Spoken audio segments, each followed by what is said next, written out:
Bismillahirrahmanirrahim. Assalamualaikum warahmatullahi wabarakatuh. Selamat datang kembali di channel Pendosa Bertobat.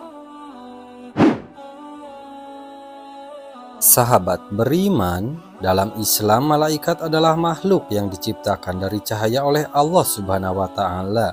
Maka dari itu, malaikat tidak pernah berdosa dan sangat taat kepada Allah Subhanahu wa Ta'ala. Malaikat diciptakan bertujuan untuk melakukan tugas-tugas tertentu, salah satunya menjalankan tugas mendoakan hamba Allah di dunia. Sebagaimana malaikat adalah makhluk yang mulia, maka bila kita didoakan olehnya adalah sebuah hal yang beruntung, sebab doa dari malaikat jauh lebih mudah diijabah. Lantas, siapa sajakah orang-orang yang bisa mendapatkan doa dari malaikat? 1. Orang yang tidur dalam keadaan berwudu. Berwudu merupakan kegiatan membersihkan atau menyucikan diri dari hadas dan kotoran. Jadi berwudu sebelum tidur sangatlah bermanfaat, yaitu dapat membuat tubuh menjadi lebih tenang dan nyaman. Bahkan, berwudu sebelum tidur bisa dijaga oleh malaikat selama tidur, sekaligus didoakan yang baik. Dalam hadis riwayat Ibnu Hibban dan Abu Umar radhiyallahu anhu pun mengatakan, Rasulullah shallallahu alaihi wasallam bersabda, barang siapa tidur di malam hari dalam keadaan suci atau berwudu, maka malaikat akan mengikuti. Lalu ketika ia bangun niscaya malaikat akan berucap, Ya Allah, ampunilah hambamu si fulan, karena ia tidur di malam hari dalam keadaan selalu suci. 2. Orang yang sedang duduk menunggu waktu sholat. Malaikat akan senantiasa berdoa kepada hamba Allah jika orang itu suka menanti-nantikan atau menunggu waktu sholat tiba. Orang yang selalu menunggu waktu sholat dalam keadaan suci, maka akan mendapat ampunan dari Allah Subhanahu wa Ta'ala. Imam Ibnu Huzaimah meriwayatkan salah satu hadis dalam kitab sahihnya bahwa sesungguhnya Rasulullah Shallallahu alaihi wasallam pernah bersabda, tidaklah seseorang di antara kalian duduk menunggu sholat selama ia berada dalam keadaan suci, melainkan para malaikat akan mendoakannya, Ya Allah, ampunilah ia, Ya Allah, sayangilah ia. 3. Orang yang berada di saf jamaah paling depan. Khusus untuk para ikhwan atau pria yang datang ke masjid lalu berwudu dan mengambil saf barisan jamaah yang pertama atau paling depan untuk sholat, maka ada keutamaan khusus yang akan didapatkannya. Nabi Shallallahu alaihi wasallam menunjukkan keutamaan saf pertama dalam sabdanya hadis berikut. Sesungguhnya Allah dan para malaikatnya bersolawat kepada orang yang sholat di saf pertama. Hadis riwayat Abu Daud.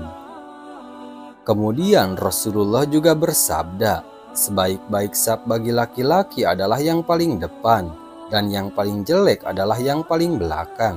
Sebaik-baik saf bagi wanita adalah yang paling belakang, dan yang paling jelek adalah yang paling depan. Hadis riwayat Muslim. 4. Orang yang menyambung saf kosong. Pasalnya, barisan atau saf sholat harus sempurna, tidak boleh ada sela-sela yang kosong. Harus rapat dan lurus supaya seperti berbarisnya para malaikat di sisi rob mereka yang selalu menyempurnakan saf-saf barisan, rapat serta lurus dalam barisannya. Dan supaya menyambung saf yang kosong biar tidak ditempati oleh syaitan, maka hendaklah kita untuk selalu menyambung saf kosong ketika mau sholat.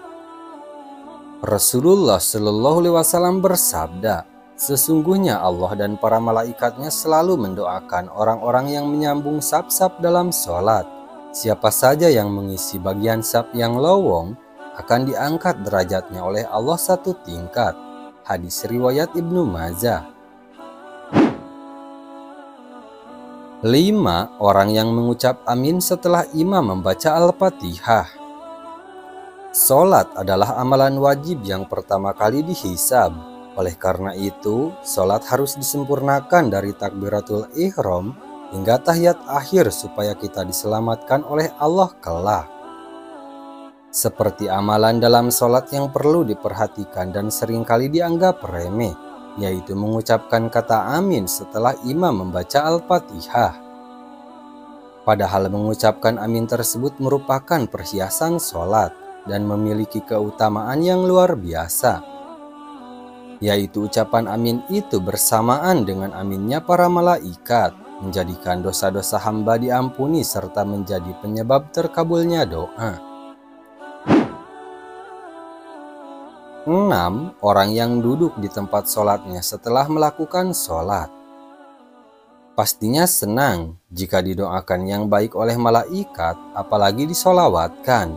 Itu juga merupakan doanya malaikat bagi orang yang selalu duduk di tempat sholatnya setelah melakukan sholat. Maka dari itu, lebih baik kita duduk dulu setelah melaksanakan sholat, yaitu diisi dengan zikir dan doa, sehingga malaikat akan mendoakan kita yang terbaik di hadapan Allah Subhanahu wa Ta'ala. 7. Orang yang melakukan sholat subuh dan asar secara berjamaah. Sholat subuh memiliki keistimewaan tersendiri. Subuh adalah waktunya para malaikat berkumpul datang, sehingga ada banyak hal tak terkira. Namun biasanya di waktu tersebut merupakan hal yang memberatkan untuk melakukan sholat. Butuh perjuangan untuk bisa melakukan kewajiban tersebut. Seperti contohnya, orang melewati waktu subuh karena tidak bangun pagi. Padahal sholat subuh bisa disaksikan banyak malaikat. Begitupun dengan sholat asar, waktu tersebut orang sangat sibuk, merasa enggan dalam melakukan kewajiban. Padahal dua-duanya punya keutamaan yang luar biasa, apalagi secara berjamaah. 8. Orang yang mendoakan saudaranya tanpa sepengetahuan orang yang didoakan. Doa itu memang sungguh dahsyat, karena selain punya segudang manfaat yang lebih baik, dengan doa kita dapat didoakan balik oleh malaikat, bahkan doanya lebih baik lagi dari itu. Bila orang yang mendoakan saudaranya tanpa sepengetahuan orang yang didoakan, doa tersebut akan segera dikabulkan. 9. Orang yang bersedekah. Sedekah adalah amalan yang sangat mulia dengan banyak keutamaannya. Dengan sedekah, kita akan jadi lebih naik derajat, karena seperti dikatakan dalam firman-Nya Quran Surah Al-Hadid ayat 18 yang artinya, sesungguhnya orang-orang yang bersedekah baik laki-laki maupun perempuan dan meminjamkan kepada Allah dengan pinjaman yang baik, akan dilipat gandakan balasannya bagi mereka, dan mereka akan mendapat pahala yang mulia. Selain itu, akan ditambahkan pula dengan doa para malaikat. Memang sungguh luar biasa kekuatan dari amalan sedekah ini. 10. Orang yang sedang sahur. Di balik waktu sahur, ternyata ada keutamaan yang jarang kita ketahui, yaitu bisa mendatangkan berkah kebaikan dan pahala yang mengalir. Berkah datangnya dari Allah. Sungguh beruntungnya orang yang sedang sahur akan mendapatkan sholawat dari Allah dan doa para malaikat. Di waktu tersebut, kita dapat meluangkan waktu untuk lebih banyak beribadah kepadanya, jadi pahala senantiasa mengalir terus. 11. Orang yang sedang menjenguk orang sakit. Seseorang yang menjenguk orang sakit juga punya keberkahan yang hakiki, bahwa orang yang menjenguk orang sakit akan diberikan pahala serta keberkahan dari Allah, sebagaimana dijelaskan dalam hadis riwayat Ibnu Majah berikut.